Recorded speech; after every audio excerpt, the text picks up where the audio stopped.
तो आज हम बैंकिंग ऑफ रोड को डिटेल में स्टडी करने जा रहे हैं। तो ये टॉपिक शुरू करने से पहले कुछ चीजें रिकॉल करना जरूरी है। पहला, किसी भी ऑब्जेक्ट को अगर टर्न लेना है तो वो सिर्फ सेंट्रिपिटल फोर्स के कारण ले पाता है। जैसे कोई भी इंसान सीधी डायरेक्शन में जा रहा है, यहाँ पे कोई भी उसके ऊपर फोर्स नहीं लग रहा, बट अब ये एक सर्कुलर पाथ पे जा रहा है, इसका मतलब इसके तरफ कोई ना कोई खिंचाव है। और ये खिंचाव किसके कारण है, कौन सा फोर्स के कारण है, हमने पढ़ा था पिछले प्रीवियस लेक्चर में। That was due to centripetal force. Centripetal force अंदर की तरफ लगता है,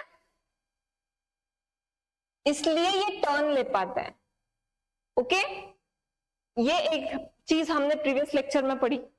ओके, और दूसरी हमने बेंडिंग ऑफ साइक्लिस्ट के बारे में पढ़ा था। जब कोई भी पर्सन एक सर्कुलर पाथ पे साइकिल से, कोई भी साइकिलिस्ट एक सर्कुलर पाथ पे सडन टर्न लेता हो तो वो टर्न लेते बेंड करता है अंदर की डायरेक्शन में। अगर उसका टर्न ऐसा है तो क्या वो साइकिलिस्ट इधर की डायरेक्शन में बेंड करेगा, सर्कुलर पाथ के अंदर की एकदम सेंटर की डायरेक्शन में बेंड करेगा, राइट? अब ऐसा करने से क्या होता है, वो देखो अगर ये ऐसा सर्कुलर पाथ है, ये साइकिलिस्ट है, तो वो अंदर की तरफ थोड़ा सा झुक जाता है, बेंड कर जाता है, राइट? अगर वो बेंड ना करे तो क्या होगा, उसके ऊपर बहुत सारा सेंट्रीफ्यूगल फोर्स लगेगा और इसके कारण वो साइकिलिस्ट बाहर की तरफ फेंके जाएगा एंड वो फिसल जाएगा, राइट? बट इससे अंदर की तरफ खींचने के लिए जो एक फोर्स लगता है वो उसके बेंड करने से आता है, और जब वो बेंड होता है वो अपनी बहुत अच्छे से सर्कुलर मोशन को, उस सर्कुलर पाथ को बहुत आराम से वो कवर कर लेता है, राइट? क्यों करता है? क्योंकि वो बेंड कर पाता है, राइट? अब सेम पाथ है, उस पाथ में हम किसी कार को रखते हैं,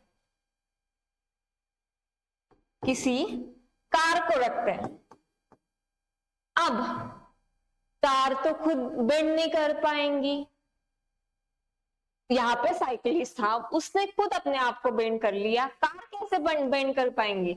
ये बेंड नहीं कर पाएंगी, इसके ऊपर सेंट्रीफ्यूगल फोर्स लगेगा और ये बाहर की डायरेक्शन में फेंकी जाएगी, यस, और वो स्कीड हो जाएंगे, फिसल जाएंगी। अब ताकि ये कार अच्छे से उस सर्कुलर पाथ को कवर करे, वो एक सडन टर्न वो बहुत इजीली कवर करे, इसलिए ये वाला रोड तो उसके लिए कोई काम का नहीं, क्योंकि ये एकदम स्ट्रेट रोड है, यहाँ पे कार बेंड ही नहीं कर सकती। कार बेंड नहीं करेंगे तो उसके ऊपर वो स्कीड हो जाएंगी सेंट्रीफ्यूगल फोर्स लग के। ओके, तो इसे बेंड कैसे करना है? अगर इस कार को यहां से यहां टर्न लेना है, ऐसा सडन टर्न लेना है, तो हम क्या करेंगे, इस कार को बेंड करने के लिए इसकी जो आउटर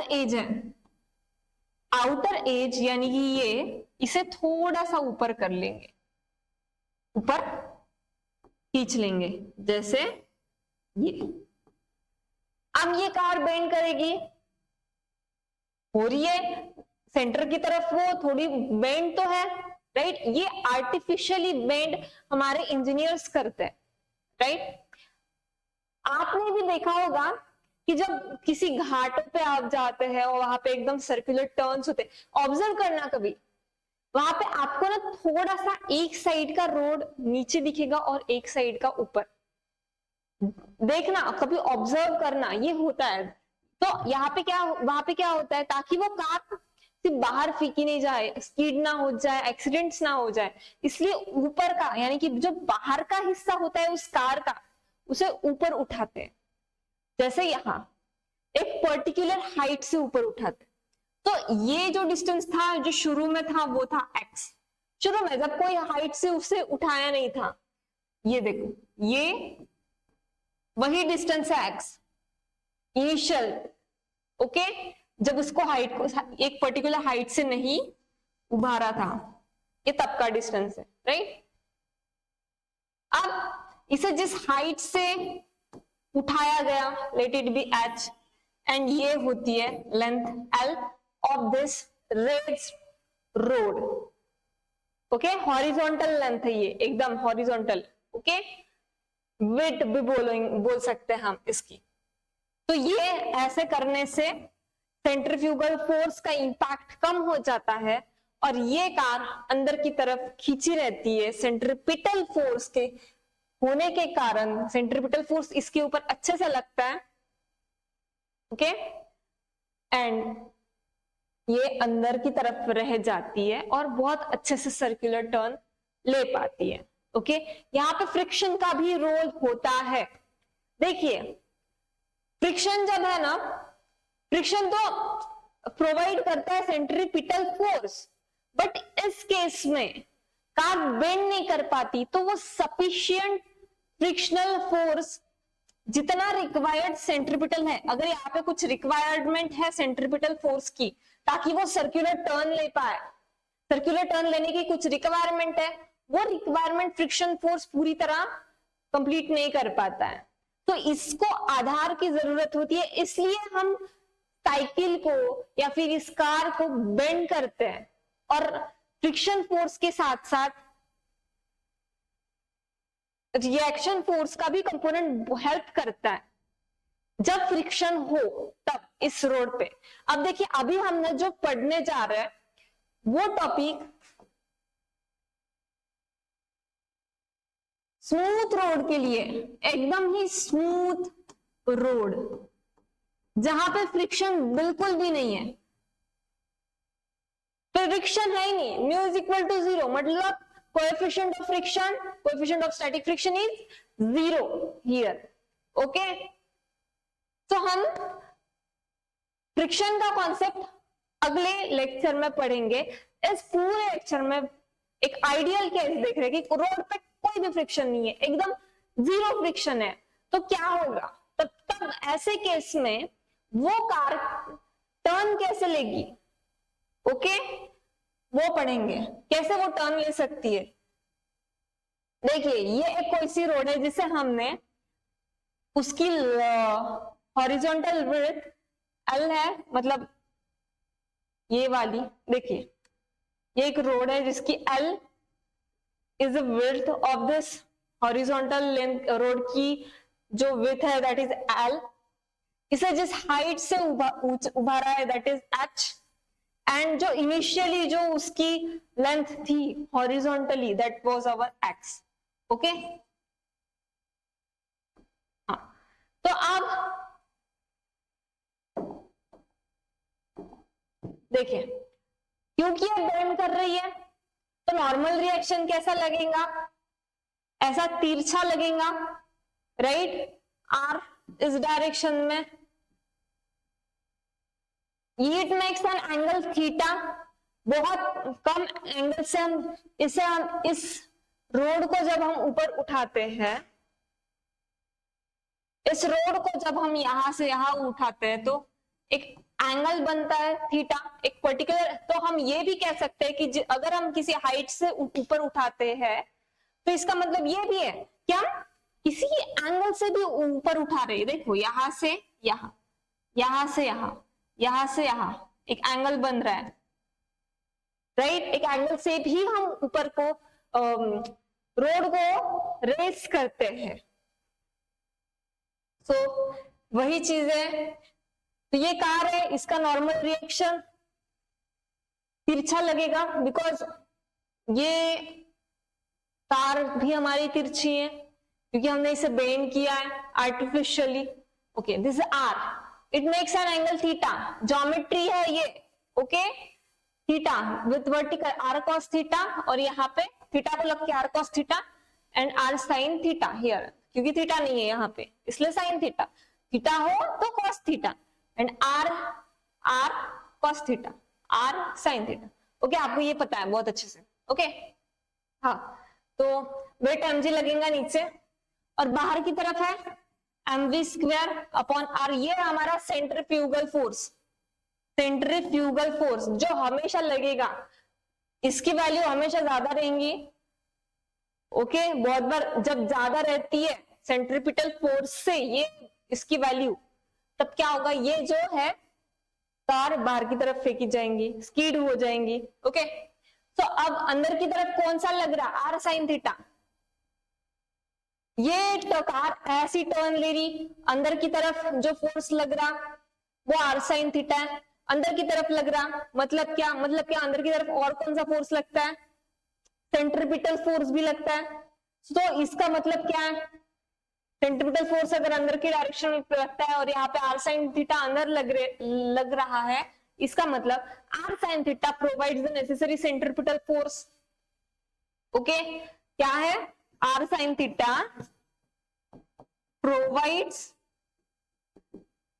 सेंट्रीपिटल फोर्स।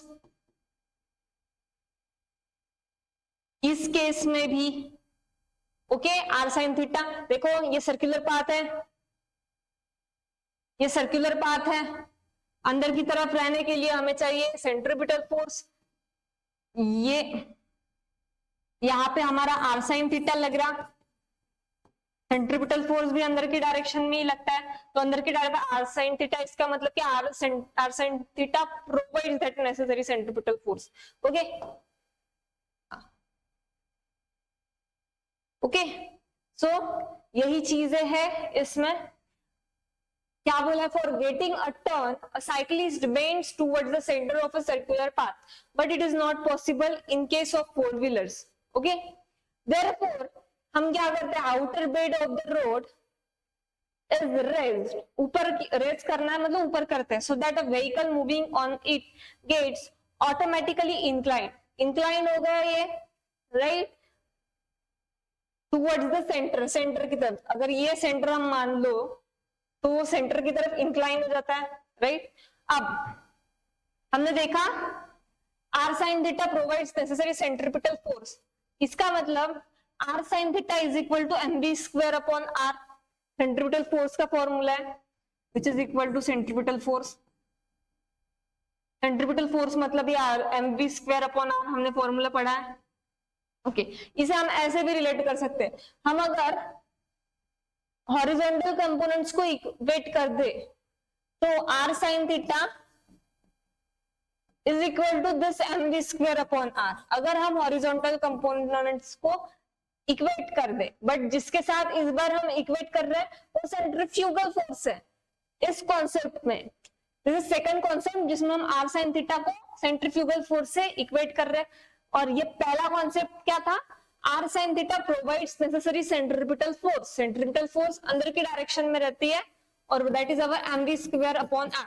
सेंट्रीफ्यूगल और सेंट्रीपिटल फोर्स दोनों के फॉर्मूला सेम है, कॉन्सेप्ट हमने दो देखे, आर साइन थीटा पहला, R sine theta provide necessary centripetal force, and दूसरा सेंट्रीपिटल फोर्स और सेंट्रीफ्यूगल फोर्स दोनों को इक्वेट कर दिए, तब हमें मिला R sine theta is equal to M V square upon R in इस केस में।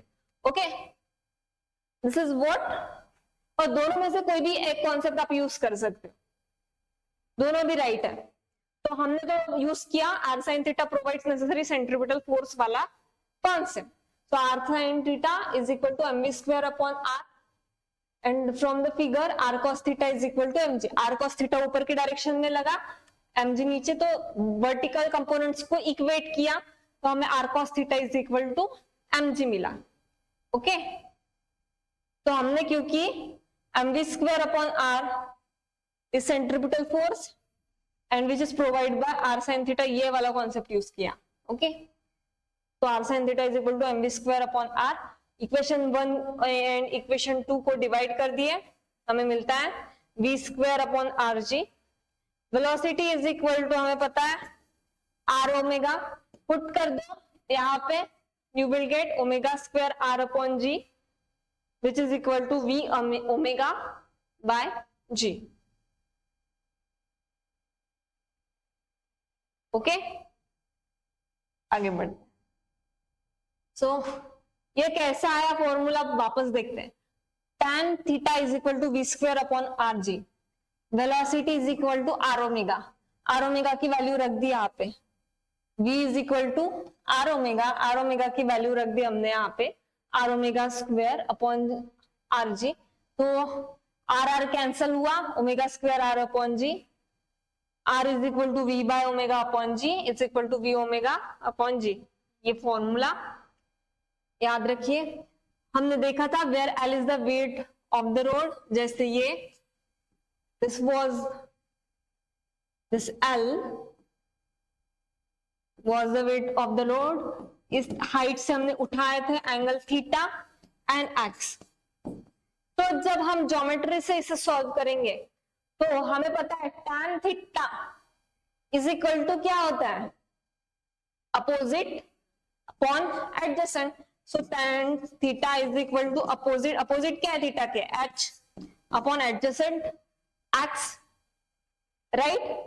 अब बात करते हैं, हम जब रोड को रेस करते तो बहुत छोटे एंगल से करते, बहुत ही ज्यादा छोटे, तो इसलिए इस x और इस L में ज्यादा अंतर नहीं होता है। सो हम यहाँ पे x is nearly equal to L, not equal to, मतलब हम सिर्फ नियरली इक्वल टू लेते हैं, x is nearly equal to L। So x की वैल्यू हम यहाँ पे L लिख लेते हैं, ओके।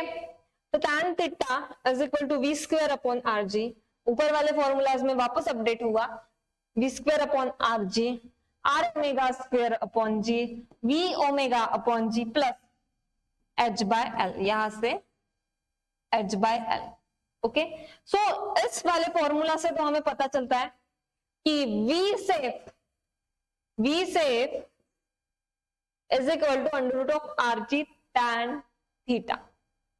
इस फॉर्मूला से हमें समझ में आता है। सो इतनी स्पीड हमें उस कार की रखनी पड़ेगी after banking that road with an angle theta, theta से हम जब उस रोड को इस थीटा से, थीटा ये कितना भी रह सकता, उस हिसाब से जब हम इस रोड को बैंक करते हैं तब this should be the safe speed, this, इसके आगे अगर स्पीड गई हमारी उस बैंक किए हुए रोड से तो ऑब्वियसली सेंट्रीफ्यूगल फोर्स का इंपैक्ट पड़ेगा, आप बाहर की तरफ खींचे जाएंगे और vehicle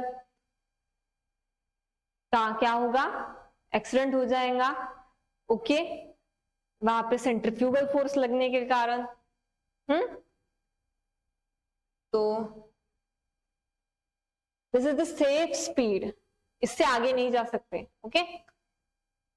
if a friction is also present, अभी तक हमने ये स्पीड कब देखी है, कब रहेंगी ये स्पीड, जब रोड पे कोई फ्रिक्शन ना हो। हमने ये पूरा केस फ्रिक्शनलेस रोड के लिए पढ़ा है, जब फ्रिक्शन ही ना हो उस रोड पे तो इतनी सेफ स्पीड से आपको जाना पड़ेगा, ओके। अब when friction is present between tyres and road, then ये कंडीशन होगी v square upon R G is equal to mu plus tan theta upon 1 minus mu tan theta.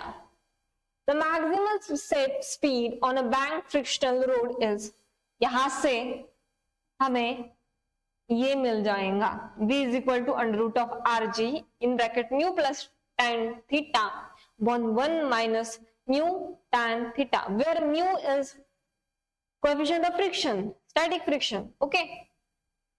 जब फ्रिक्शन रहेंगी road पे तो इतनी सेफ स्पीड होनी चाहिए, but this जब फ्रिक्शन नहीं थी, एग्जाम्पल देखो, अगर म्यू 0 है, मतलब जो केस अभी हमने पढ़ी, ओके, उस केस के लिए तो म्यू अगर 0 है तो v is equal to under root of are G in bracket mu कितना है 0, 0 किस स्मूथ रोड के लिए 0 होता है, plus tan theta upon 1 minus 0, okay, which is equal to under root of R G tan theta. मिल गया ये वाला और ये वाला जो हमने स्मूथ रोड के लिए पढ़ा, जहाँ पे जो हमने पूरी ये केस थी स्मूथ रोड के लिए एकदम फ्रिक्शनलेस 0, और ये जब 0 रख दिया तो हमें सेम चीज मिली, यानी कि हमारा डेरिवेशन करेक्ट है, ओके। सो अब हम ना इस पार्ट को नेक्स्ट लेक्चर में डिराइव करेंगे। ओके, तो मिलते हैं हम हमारे नेक्स्ट लेक्चर में, जिसमें हम ये पूरा पार्ट डिराइव करने जा रहे हैं।